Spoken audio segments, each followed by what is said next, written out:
Agrawal, Senior Vice President Fund Manager with Bandhan AMC, joins us now. Sumit, good morning. Thank you for joining us. We've seen a comeback in banks and financials, and especially private banks. Do you think this move this time is real? Do you think the deck is now cleared for private banks to get ready for a multi-year move? Good morning, Nikunj. Thanks for having me on the show. Very pertinent question, especially in the context of the way private sector banks as a whole have underperformed in the past 3 years or so. And at the same time, their peers, which is the PSU pack, which is actually outperformed massively. However, if you look at the longer term valuations of the entire private sector pack, that have actually time corrected and are trading at, most of them are trading at their long term averages. That means prices have not gone anywhere, but earnings have actually grown. In fact, you look at their return metrics or profitability, you don't find that it is actually coming off. In fact, it is only getting better and better. So I would say when you look at the operating metrics of the private sector banks as a whole, it is intact. However, the recent price performance has not been, and valuations are in favor. So if you are willing to take a bet which is against momentum and slightly have a longer term time frame, I think times are very wise for good investment in the private sector pack. And I think this space, although it's sounding like a consensus now, but still you don't see a lot of price movement. But I think after a long time, this space should do really well. Interesting that you say that. But Sumit, is the rationale just valuation comfort, or do you see things changing for the likes of Kotak, for an HDFC Bank, the underperformers from within the private banking lot? So I'll talk about from a bottom-up fundamental perspective. So like having analyzed the sector for the past 15, 20 years. So if you look at the sector from a P&L perspective in terms of profitability, margins and leverage, there are hardly 2 to 3 places where private sector banks are now differing from the public sector banks, because public sector banks have done really well. In fact, their matrices like OPEX, their matrices like branch presence and distribution and even technological capabilities, all of them have done massive efforts to pick that up. But still where the private sector bank leads is the sheer number of the interest income that they generate on their asset book. So if you look at their margins or the interest spread that they earn, it is slightly higher than the PSU pack as a whole. So that adds up to your ROA, which is the return on assets. On top of this, they also earn a lot of fee business, which is called the non-interest income. And that also adds up to a chunk of your fee-based income. So this two put together gives you an ROA which is almost double of a public sector bank. So the best public sector bank and the best private sector bank, there is an ROA gap of almost, I would say, about 80 to 100 basis points. Now, when you invest in financials, the return or the money that you earn on the lending or the asset book is what matters. Because ROEs these days are similar because public sector banks are more leveraged.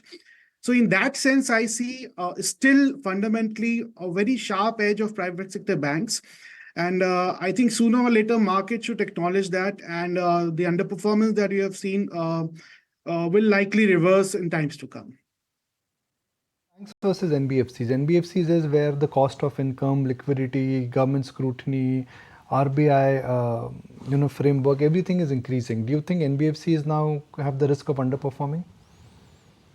Well, not really, because the way the market has evolved, the nature of NBFCs in the listed space available has changed drastically, where in earlier times, about 10, 15 years ago, you used to have just a few vehicle financiers and just a few housing finance companies. Today, you have a whole host of NBFCs available in the listed space.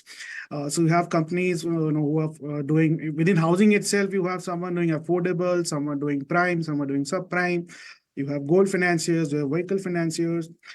So I think it all depends on the asset mix of the NBFCs. How are they playing their fixed versus floating balance sheet?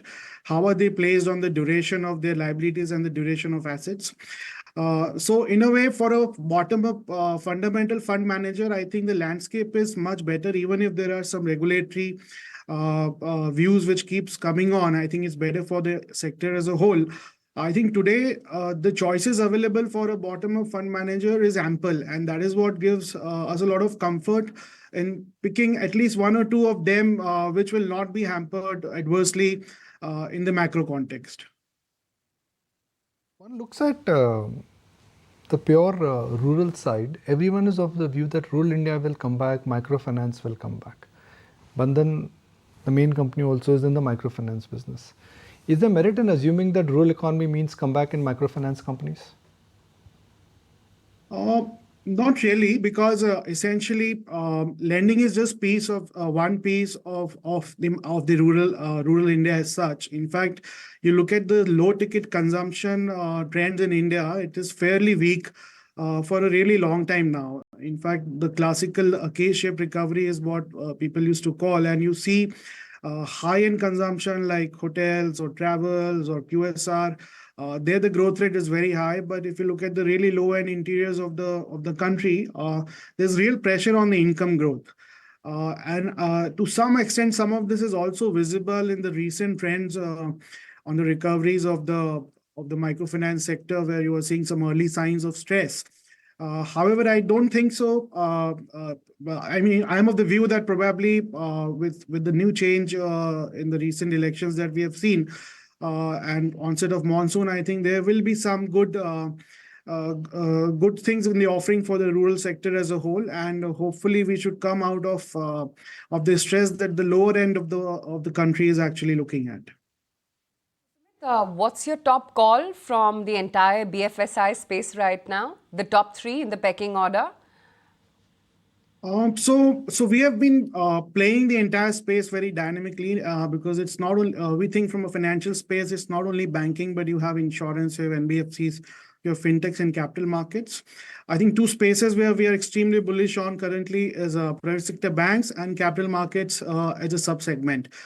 These two spaces are seeing, one is actually where there's a lot of value, and the other space is where you see a lot of action, you see a lot of new guys coming in, you see a lot of activity in the markets, and that in a way will benefit the entire value chain. So these two segments is where we are most bullish on. Great to have you on the show, Sumit. Thank you so much for taking the time out and joining in today. Thank you so much. If you like this video, then like, share and subscribe to ET Now.